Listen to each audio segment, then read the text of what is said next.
এবার লক্ষ লক্ষ কৃষক বন্ধুদের নাম কৃষক বন্ধু তালিকা থেকে বাতিল হয়ে যেতে পারে। শুরু হচ্ছে কৃষক বন্ধু প্রকল্পের ভেরিফিকেশন। এই নিয়ে আগেই আমরা একটা ভিডিও বানিয়েছিলাম, যেখানে আপনাদেরকে জানিয়েছিলাম যে কোন কোন ডকুমেন্ট আপনাদেরকে জমা করতে হবে এই কৃষক বন্ধু প্রকল্পের টাকা পাওয়ার জন্য বা লিস্টে নাম তোলার জন্য। আপনি যদি লিস্টে নাম না তুলতে পারেন তাহলে আপনার নামটাও কিন্তু ফ্ল্যাগ আসতে পারে এবং আপনার নামটাও বাতিল হয়ে যেতে পারে, আপনি কিন্তু টাকা নাও পেতে পারেন। তাই আপনাদেরকে বলবো, আপনারা যারা যারা কমেন্ট করছিলেন যে দাদা আমরা তো কৃষক বন্ধু প্রকল্পের টাকা আগে পাচ্ছিলাম, আমাদেরকে কিও এই ভেরিফিকেশন করতে হবে? হ্যাঁ, ভেরিফিকেশন কিন্তু প্রত্যেকের জন্য প্রত্যেককেই ভেরিফিকেশন করতে হবে, কারণ সরকার চাইছে প্রত্যেককেই ভেরিফিকেশনের আন্ডারে আনতে হবে এবং যারা যোগ্য কৃষক, যারা টাকা পাওয়ার যোগ্য তাদেরকে দেওয়া হবে। আর যারা পিএম কিষাণ যোজনায় টাকা পাওয়ার যোগ্য কিন্তু এখনও পর্যন্ত পাননি, তাদেরকে যাতে পিএম কিষাণ যোজনার সুবিধা দেওয়া যায় সেই নিয়েও কিন্তু সরকার চিন্তা ভাবনা করছে, সেই জন্যই এই ভেরিফিকেশন হচ্ছে। এখন প্রশ্ন হচ্ছে যে এই যে ভেরিফিকেশনের ফর্মটা, এটা আমরা কিভাবে ফিল আপ করবো, কী কী কাগজপত্র লাগবে? আগের ভিডিওতে কাগজপত্র কী কী লাগবে জানিয়ে দিয়েছিলাম, আজকের ভিডিওতে আপনাদেরকে জানাবো। চলুন তার আগে এই যে কৃষক বন্ধু প্রকল্পের ভেরিফিকেশনের ফর্ম, এটা আপনারা কিভাবে ফিল আপ করবেন এক এক করে আপনাদেরকে দেখিয়ে দিই।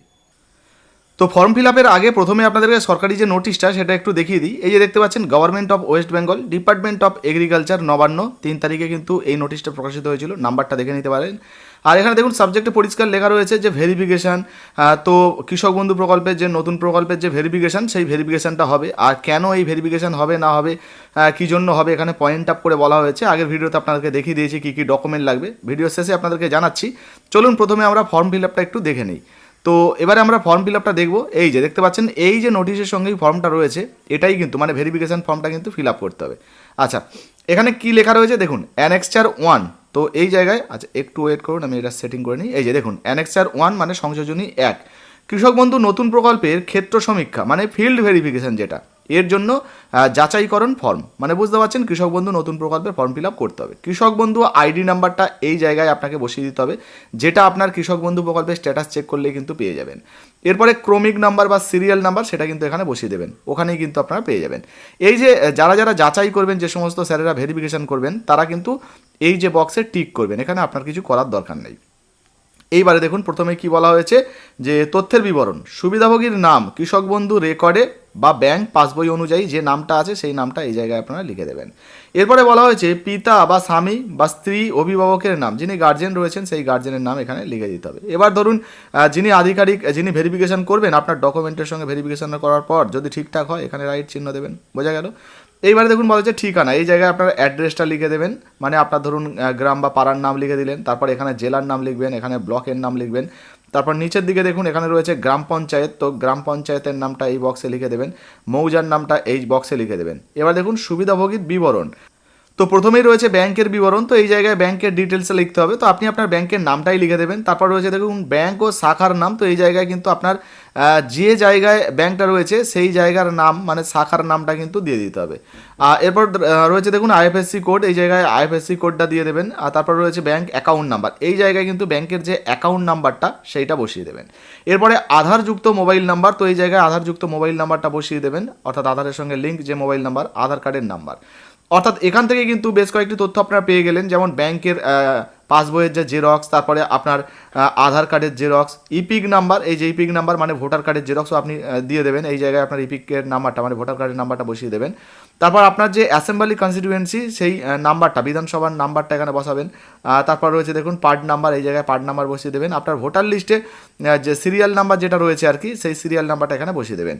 এইবারে দেখুন বলা হয়েছে এসআইআর বা WBLA 2026 ভোটের জন্য ASDD তালিকায় পাওয়া গেছে, মানে যারা ধরুন স্থানান্তরিত হয়েছেন, মৃত ভোটার রয়েছেন, ভোট দেননি, এসআইআর তালিকা থেকে বাদ গেছে। যদি আপনার ক্ষেত্রে নট অ্যাপ্লিকেবল হয়, এখানে কিন্তু নট অ্যাপ্লিকেবল লিখে দেবেন, ঠিক আছে, নট অ্যাপ্লিকেবল লিখে দেবেন। আর যদি আপনার ক্ষেত্রে প্রযোজ্য হয় তাহলে বিবরণগুলো লিখতে হবে। একইভাবে দেখুন এখানে ট্রাইব্যুনালে যদি আবেদন করেন সেক্ষেত্রে কিন্তু তার বিবরণ দিতে হবে। আর যদি আপনি না আবেদন করেন নট অ্যাপ্লিকেবল লিখে দেবেন, হয়ে গেল। এরপরে সিএ এর জন্য আবেদন করেছেন, তো মুলতবির জন্য আবেদন করেছেন, যদি না হয় নট অ্যাপ্লিকেবল যদি হয় তাহলে নট অ্যাপ্লিকেবল লিখে দেবেন। আর যাদের ক্ষেত্রে রয়েছে তারা ডিটেলস দেবেন। এবার দেখুন বলা হচ্ছে পিএম কিষাণ সুবিধাভোগী কিনা, অর্থাৎ পিএম কিষাণের টাকা পান কিনা, যদি হ্যাঁ হয় তাহলে হ্যাঁ লিখবেন। এবার দেখুন বলা হচ্ছে প্রধান পেশা, মানে আপনি কি করেন, আপনি যদি ফার্মার হন মানে যেহেতু কৃষক বন্ধু তাই আপনি যদি কৃষক হন অবশ্যই কৃষক দেবেন। এবার দেখুন বলা হয় যে কেন্দ্রীয় সরকার বা রাজ্য সরকার, সংবিধিবদ্ধ সংস্থা, সরকারি প্রতিষ্ঠান, পঞ্চায়েত, পৌর সংস্থা, স্থানীয় সংস্থা, সরকারি সাহায্যপ্রাপ্ত শিক্ষা প্রতিষ্ঠান বা অনুরূপ কোনো প্রতিষ্ঠানের স্থায়ী কর্মী যিনি নিয়মিত বেতন বা পেনশন পাচ্ছেন। তো সেই ধরনের কোনো জায়গায় স্থায়ী কাজ করেন কিনা লিখবেন, যদি না হয় তাহলে শুধুমাত্র এখানে এনএ লিখে দেবেন, এখানে এনএ লিখে দেবেন, ঠিক আছে। এবার দেখুন বলা হয়েছে জমির বিবরণ, তো আপনার জমির ডিটেলস কিন্তু এখানে লিখতে হবে, ঠিক আছে। এবার দেখুন বলা হয়েছে জেএল নাম্বার, জমির যে জেএল নাম্বার কাগজের সেটা দেবেন, খতিয়ান নাম্বার লিখবেন এখানে, দাগ নাম্বার লিখবেন এখানে, কৃষক বন্ধু প্রকল্পে আবেদনের সময় যে সমস্ত তথ্যগুলো দিয়েছিলেন সেগুলোই কিন্তু দেবেন, হ্যাঁ। এরপরে জমির পরিমাণ একরে, তো আপনার ধরুন 5 কাঠা জমি রয়েছে, সেটাকে একরে কনভার্ট করে নেবেন এবং সেই অনুযায়ী যেটা হবে সেটা এখানে বসিয়ে দেবেন। স্বত্বলিপি বা আরওআরের তারিখ, খতিয়ানের তারিখ, এই সমস্ত যদি কিছু থেকে থাকে সেগুলো কিন্তু দেবেন। জমি দখলের ধরন, মানে আপনি কিভাবে জমিটা দখল করেছেন, কিনেছেন নাকি উত্তরাধিকার সূত্রে পেয়েছেন নাকি হস্তান্তর হয়েছে না অন্যান্য, যেটা হবে সেটা এখানে লিখে দেবেন। এরপরে আপনি ইনকাম ট্যাক্স দেন কি না, যদি দেন তাহলে এখানে লিখবেন, যদি না দেন তাহলে না লিখে দেবেন, ঠিক আছে। এরপরে আরও একটা পেজ রয়েছে সেটা আপনাদেরকে দেখাচ্ছি, এই যে উপরে দেখুন বলা হয়েছে যে এইবারে দেখুন খ বিভাগে স্বামী বা স্ত্রীর বিবরণ, অর্থাৎ স্পাউস যিনি রয়েছে, তো এখানে স্বামী বা স্ত্রীর বিবরণ আপনাকে দিতে হবে। তো স্বামীর নাম অথবা স্ত্রীর নাম, স্বামী আবেদন করলে স্ত্রীর নাম আর স্ত্রী আবেদন করলে স্বামীর নাম এই জায়গায় লিখে দেবেন, হয়ে গেল। এরপর দেখুন বলা হয়েছে যে ব্যাংকের বিবরণ, তো ব্যাংকের যে নাম আবার বলছি এখানে কিন্তু ব্যাংকের নামটা দিয়ে দেবেন। মাথায় রাখবেন এই জায়গায় কিন্তু যাকে আপনি স্পাউস নেমের জায়গায় রাখছেন, মানে স্বামী বা স্ত্রী যাকে রাখছেন তার ডিটেলস দিতে হবে, মানে তার ব্যাঙ্ক অ্যাকাউন্টের নাম দিতে হবে, মানে তার ব্যাংকের বইয়ের নাম দিতে হবে, মানে কোন ব্যাংকে অ্যাকাউন্ট আছে আর কি। তারপর তার ব্যাংকের যে ব্রাঞ্চের নাম এখানে দিয়ে দেবেন, আইএফএসসি কোড এখানে বসিয়ে দেবেন, ব্যাংক অ্যাকাউন্ট নাম্বারটা এখানে বসিয়ে দেবেন, আধার কার্ডের সঙ্গে যুক্ত মোবাইল নাম্বারটা এই জায়গায় ওনার কিন্তু বসিয়ে দেবেন, ঠিক আছে। আধার কার্ডের যে নাম্বারটা সেটা এখানে বসিয়ে দেবেন, ভোটার কার্ডের নাম্বারটা এখানে বসিয়ে দেবেন, তারপরে অ্যাসেম্বলি কনস্টিটিউয়েন্সি নাম্বারটা এখানে বসিয়ে দেবেন, আর পার্ট নাম্বারটা বসিয়ে দেবেন, তারপর সিরিয়াল নাম্বারটা এখানে বসিয়ে দেবেন। এগুলো কিন্তু ভোটার লিস্টেই আপনারা পেয়ে যাবেন। এরপরে দেখুন বলা হচ্ছে কেবিএন এর সুবিধা কি ভোগী কিনা, মানে কৃষক বন্ধু প্রকল্পে ইনিও সুবিধা পাচ্ছেন কিনা, যদি পান তাহলে এখানে ইয়েস করবেন বা হ্যাঁ করবেন, যদি না পান তাহলে নো করবেন, হয়ে গেল। এবার দেখুন বলা হয়েছে এসআইআর বা এই যে আগেই যেটা দেখাচ্ছিলাম 2026 সালের এসআইআর লিস্টে নাম বাতিল হয়েছে কিনা বা মৃত ভোটার কিনা বা স্থানান্তরিত হয়েছে কিনা, যদি হয় সেটা লিখবেন, না হলে নট অ্যাপ্লিকেবল লিখবেন। এখানে এই ট্রাইব্যুনালের ক্ষেত্রেও যদি হয় তো লিখবেন, না হলে নট অ্যাপ্লিকেবল লিখবেন। মুলতবি মানে সিএ এর ক্ষেত্রেও কিন্তু তাই, যদি হয় তাহলে লিখবেন, না হলে নট অ্যাপ্লিকেবল লিখবেন।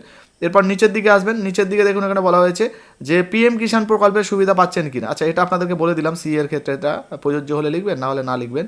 আর পিএম কিষাণ যোজনার সুবিধা পাচ্ছেন কিনা, যদি পাচ্ছেন তাহলে হ্যাঁ লিখবেন, যদি পাচ্ছেন না তাহলে না লিখবেন, হয়ে গেল।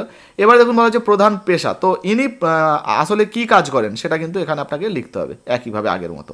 এবার অঙ্গীকার রয়েছে নিচের দিকে, কিছু করার দরকার নেই, নিচের দিকে চলে আসুন। এই জায়গায় কিন্তু যিনি আবেদনকারী তিনি সিগনেচার করে দেবেন, আর যদি সিগনেচার না জানেন তাহলে বাঁ হাতের বুড়ো আঙুলের ছাপ দিয়ে দেবেন, হয়ে গেল। এরপরে একটু নিচের দিকে আসবেন, এই যে যিনি মানে যে স্যার যাচাই করবেন তিনি কিন্তু এখানে সই সিগনেচার করবে, আপনাদের কিছু করার দরকার নেই, ঠিক আছে। বাকি এই জায়গাটা দেখতে পাচ্ছেন প্রাপ্তি স্বীকার, এটা কিন্তু আপনাকে রিসিভ কপি হিসাবে দিয়ে দেওয়া হবে, এই যে দেখতে পাচ্ছেন অ্যাকনোলেজমেন্ট।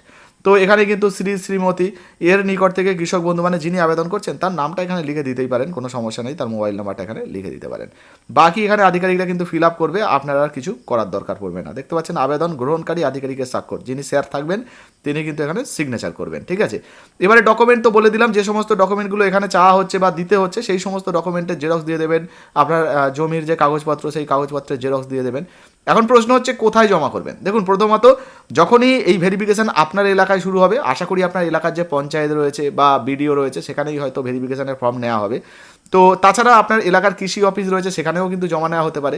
যদি ক্যাম্প করে এই ফর্ম নেওয়া হয় বা এই ফর্ম দেওয়া হয়, মানে জমা নেওয়া হয় বা ভেরিফিকেশান করানো হয় বা বাড়ি বাড়ি গিয়ে হয়, সেক্ষেত্রে নতুন আপডেট এলে সেটাও কিন্তু আপনাদেরকে জানাবো। এই মুহূর্তে আমাদের এখানে কিন্তু ভেরিফিকেশান শুরু হয়নি, আপনাদের এলাকায় হয়েছে কিনা অবশ্যই জানাবেন। তো যখনই হয়ে যাবে, শুরু হবে, নতুন আপডেট এলে সেটাও কিন্তু আপনাদেরকে জানিয়ে দেবো।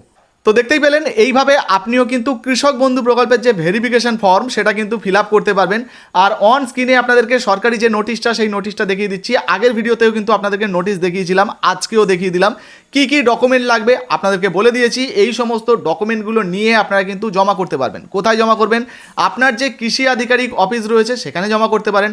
আপনি চাইলে আপনার যে ব্লক রয়েছে সেই ব্লকে যোগাযোগ করতে পারেন, পঞ্চায়েতে যোগাযোগ করতে পারেন।